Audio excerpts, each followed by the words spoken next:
আমার নবীকে ক্যান্সেল করবে এমন কেউ নাই, বরং তাদের কাছে আমার মুস্তাফা যায় নাই। জানি না আপনারা বুঝতে পারছেন কিনা আমার কথা। আমার নবীকে না বলার ক্ষমতা যে নবীর দরবারে গোলামি করতে আসে জিবরাইলের মতো ফেরেশতা, এমন মায়ের ফুটকে আছে যে মুস্তাফাকে রিজেক্ট করবে। তারা নেয় নাই নয়, আমার নবী তাদের কাছে যায় নাই। আমার নবী তাদের কাছে যায় নাই।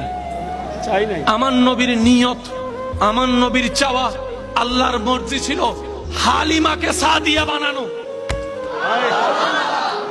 আমি জানি না আপনাদেরকে আমি বুঝাতে পারছি কিনা। আসনেওয়ালা আসলো, শুননেওয়ালা শুনলো। বড় বংশ ঠিক আছে, কুরাইশ বংশ, কোনো সন্দেহ নাই।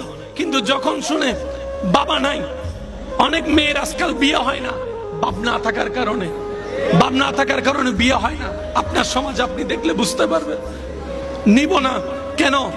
ওই বাচ্চার বাপ নাই, ইনকাম আমাদের ভালো হবে না।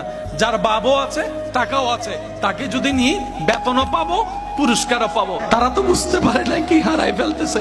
সবাই ঘুরে ঘুরে চলে যাচ্ছে। হালিমা বাকি ছিল। হালিমা গেলেন। হালিমা বলে যে কাউকে সবাই যেটা বলে পাই নাই, ও ছাড়া তার উপায় নাই, নিলাম।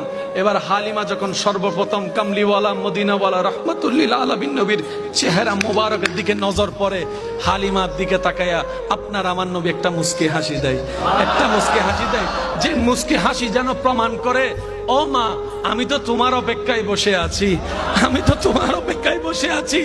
মা হালিমা হয়তো বলে ওরা নেয় নাই তাই আমি নিচ্ছি। নবী বলে যে না রে হালিমা, না, আমি তাদের কাছে যাই নাই, আমি তাদের কাছে যাই নাই। যে মুস্তাফা আঙ্গুল তুললে চাঁদ খেলতে শুরু করে, সেই মুস্তাফাকে রিজেক্ট করার ক্ষমতা পৃথিবীতে কারো নাই।